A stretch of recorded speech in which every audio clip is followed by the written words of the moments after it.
This is the afternoon. It's actually 5:45 on the 26th. Going to probably do this in two parts. This is Capitol Hill erupts as Mark Meadows reveals Trump's horrific crimes. Plays for 30 minutes, so I'll probably do it in two parts.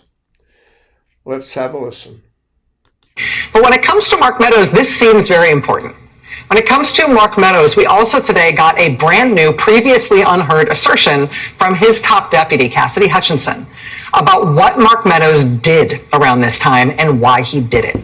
Now, we don't know why they held this piece of Cassidy Hutchinson testimony until today. We've heard so much from her in previous hearings, both on tape and in live testimony. But it is possible that the investigators on the January 6th committee have held this back until today. Right now, we do have some breaking news to get to you. Former President Donald Trump posted on his Truth social account that he expects to be arrested on Tuesday. This comes as a New York prosecutor is viewing charges in a case where hush money was paid to adult film star Stormy Daniels ahead of the 2016 presidential elections. Trump is urging his followers to protest. New York law enforcement officials have been making security preparations in case Trump is indicted. ABC News has not verified the claims, and the Manhattan District Attorney's Office has not commented about the post or possible arrest. Okay, so what I'm about to tell you is absolutely massive, and it represents the biggest betrayal in Trump's inner circle yet. Mark Meadows, Trump's former chief of staff, the guy who was with Trump every single day in the White House, who saw everything, who was in every meeting, who knew all the plans, he just flipped. He's cooperating with prosecutors. He's providing testimony. He's handing over documents. And what he's revealing is devastating. We're talking about detailed firsthand accounts of Trump, orchestrating a plot to overturn the 2020 election. We're talking about documentary evidence showing Trump knew his fraud claims were false, but pushed them anyway. We're talking about meeting notes and text messages that tie Trump directly to the fake elector scheme and the pressure campaign against Mike Pence. This is the kind of evidence that prosecutors dream about. An insider who was there for everything, who has the receipts, who can testify about what Trump said and did in private meetings, and Capitol Hill is absolutely erupting because everyone understands what this means. This is the game changer. This is the evidence that makes prosecution not just possible, but inevitable. But before we go any further, real quick, let's be honest, you can't really trust mainstream media anymore. That's why we built Pump Politics, to bring you real stories, real context, and no corporate spin. If you want to stay ahead of the headlines, join our free newsletter. We'll send the news straight to your inbox every day. Just click the link in the description to join. And if you just want to support what we're doing, join us. Be part of the community that actually cares about the truth. All right, let's get back to the video. The chief of staff is obviously the most loyal person to the president. They're the closest person in many ways to the president. But I cannot explain Mark Meadows in my own mind. This is guy, he's like a garden variety birther, tea partier congressman from North Carolina. He's not like a Ted Cruz who like styles himself as some sort of 1776 like redux revolutionary. Like he's just some guy who becomes chief of staff. And why is he willing to risk jail? I mean, he got like $1 million for his PAC from the slush fund. $1 million ain't worth lying for the president of the United States and fomenting a coup. I cannot make it make sense in my mind. So let me give you the context here, because you need to understand who Mark Meadows is and why his cooperation is such a big deal. Meadows wasn't just some random White House staffer.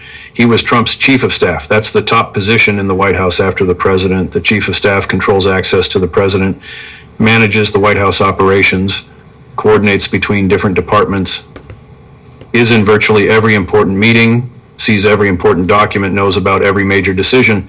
If you want to understand what a president is doing and why, you talk to the chief of staff because they know everything.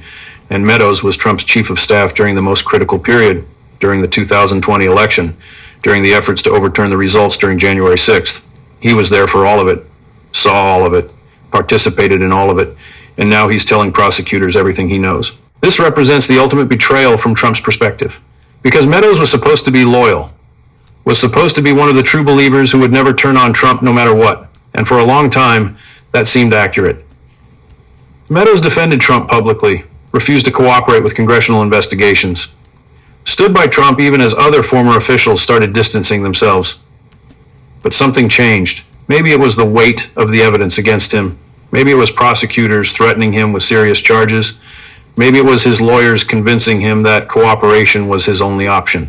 Whatever the reason, Meadows made the calculation that saving himself was more important than protecting Trump. And now he's providing prosecutors with everything they need to build an airtight case. And what he's revealing is absolutely damning. According to reports about his testimony, Meadows has told prosecutors that Trump was repeatedly warned by his own advisors that there was no evidence of widespread election fraud, that White House lawyers, campaign lawyers, even Trump's own attorney general told him the election wasn't stolen, that the fraud claims were baseless, that he lost fair and square. But Trump didn't care. He kept pushing the stolen election narrative anyway, kept claiming fraud despite being told there wasn't any. That's not someone who genuinely believed the election was stolen. That's someone who knew the truth but lied about it anyway because the lie served his purposes. And Meadows can testify to all of that, can describe the meetings where Trump was told there was no fraud, can identify the people who warned Trump, can provide the timeline showing Trump knew the truth but pushed false claims anyway. But it gets worse. Meadows has also testified about Trump's direct involvement in the fake elector scheme. This is the plot where Trump's team created alternate slates of electors in states Biden won. These fake electors would claim they were the real electors and try to get Congress to count their votes instead of the actual electoral votes. It's fraud. It's conspiracy. It's attempting to overturn a legitimate election through deception.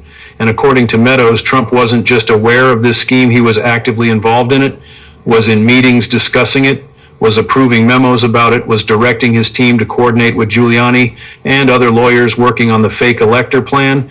Meadows can provide chapter and verse on Trump's involvement, can describe specific meetings, can identify who said what, can connect Trump directly to criminal conduct. And then there's the pressure campaign against Mike Pence. Meadows has testified about Trump's efforts to convince Pence to reject electoral votes during the January 6th certification, about the meetings where Trump pushed Pence, about the legal memos that claimed Pence had authority he didn't actually have, about Trump's anger when Pence refused to go along with the plan. All of this is firsthand testimony from someone who was in the room, who witnessed these conversations, who can describe Trump's state of mind and intent. That's gold for prosecutors, because intent is often the hardest thing to prove. You have to show the defendant knew what they were doing was wrong and did it anyway, and Meadows can provide that evidence, can testify that Trump knew he lost, knew the fraud claims were false, knew the fake elector plan was illegal, but pursued all of it anyway because he wanted to stay in power. The documentary evidence Meadows is providing makes this even more powerful. We're talking about White House memos, meeting notes, text messages, email chains, all showing Trump's involvement in these schemes, all tying him directly to criminal conduct. This isn't just Meadows' word against Trump's. This is documentary proof, evidence that can be shown to a jury. That corroborates Meadows' testimony. That makes the case ironclad. Legal experts are calling this a game changer because it is. This is the kind of evidence that makes convictions inevitable, that removes any reasonable doubt, that shows Trump guilty beyond any question. Capitol Hill is erupting because everyone understands the implications. Why don't the Japanese? Ad just popped up. I'll get rid of it. This is it. This is the moment when Trump's legal problems become insurmountable, when prosecution becomes certain, when accountability finally arrives. All right, so let's dig into what Meadows actually revealed and why it's so significant from both a legal and political perspective. Because there are layers here, multiple criminal schemes that Meadows has provided evidence about, multiple people who could face charges based on what he's told prosecutors, and multiple implications for how these cases move forward. So we need to talk about the specific revelations, the documentary evidence, the legal theories prosecutors can now pursue, and what this means for Trump and his co-conspirators. Because Meadows flipping isn't just about Trump, it's about everyone involved in these schemes, and his testimony could bring down dozens of people. Let's start with the false fraud claims. This might seem like just politics. Trump claiming the election was stolen even though it wasn't, but legally it becomes criminal when Trump knew the claims were false and used them to justify illegal actions. That's fraud. That's conspiracy. And Meadows can establish that Trump knew. According to his testimony, Trump was in meetings where advisors explicitly told him there was no evidence of widespread fraud, where they went through the allegations state by state and explained why each one was false, where they showed him that recounts confirmed Biden's victory, where they told him that even his own Justice Department couldn't find fraud that would change the outcome. Trump heard all of that, was told repeatedly by people he trusted that the election wasn't stolen, and he ignored them. Kept pushing the fraud narrative publicly, kept claiming he won, kept using those false claims to justify his efforts to overturn the results. That's criminal intent right there. Because once you know something is false, continuing to claim it's true in order to achieve an illegal goal is conspiracy, it's fraud. And Meadows can testify to Trump's knowledge, can describe the meetings, can identify the advisors who warned Trump, can provide a timeline showing when Trump knew what. And that timeline is crucial because it establishes that everything Trump did after being warned, every action he took to overturn the election after knowing his fraud claims were false, was done with criminal intent. He wasn't operating on mistaken belief.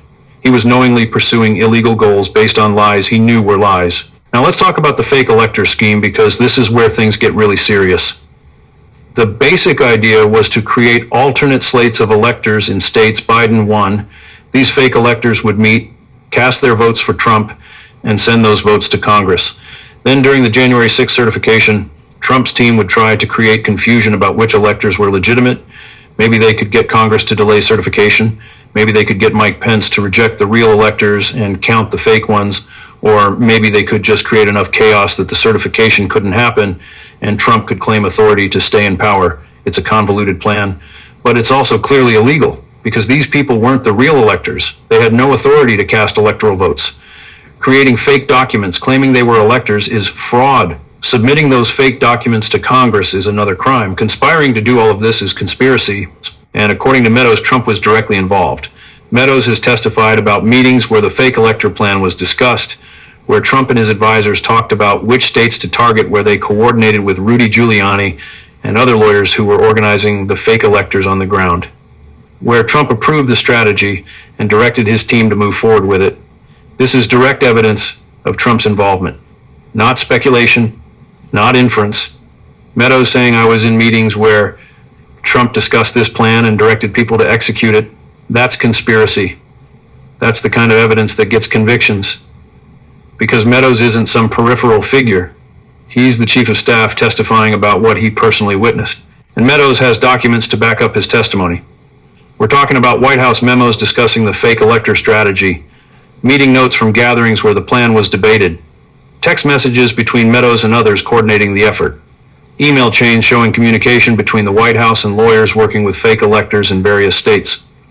All of this documentary evidence corroborates Meadows' testimony, shows this wasn't just idle conversation. This was an organized conspiracy that Trump was actively directing from the White House. And prosecutors now have all of that evidence, can present it to grand juries, can show it to trial juries, can use it to prove beyond reasonable doubt that Trump committed these crimes. The pressure campaign against Mike Pence is another major component of Meadows' testimony. In the days leading up to January 6th, Trump and his team were desperately trying to convince Pence that he had authority to reject electoral votes during the certification. They showed him legal memos arguing he had this power. They pressured him in private meetings. Trump even attacked Pence publicly to try to force him to comply. And according to Meadows, all of this was coordinated and deliberate. Trump knew what he was asking Pence to do was legally questionable at best. Had been told by White House lawyers that Pence didn't have authority to reject electoral votes. But Trump pushed anyway, because... Maybe the end of the first segment. Gonna do it in two parts. I'm really gun shy about the not being able to download. Looks like this bag of shit's gonna be going to the big house, huh? Rikers Island in a cage. That's just what I think. Either that or laid out in the rotunda. Either one will do fine for me.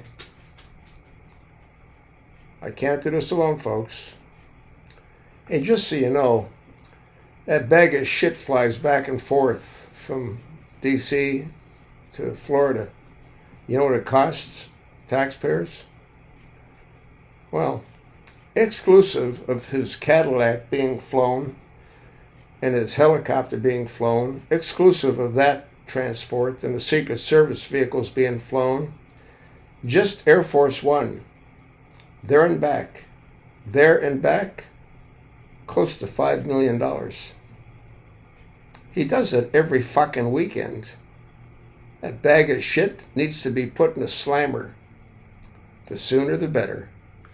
That's just what I think. Stand by for part 2.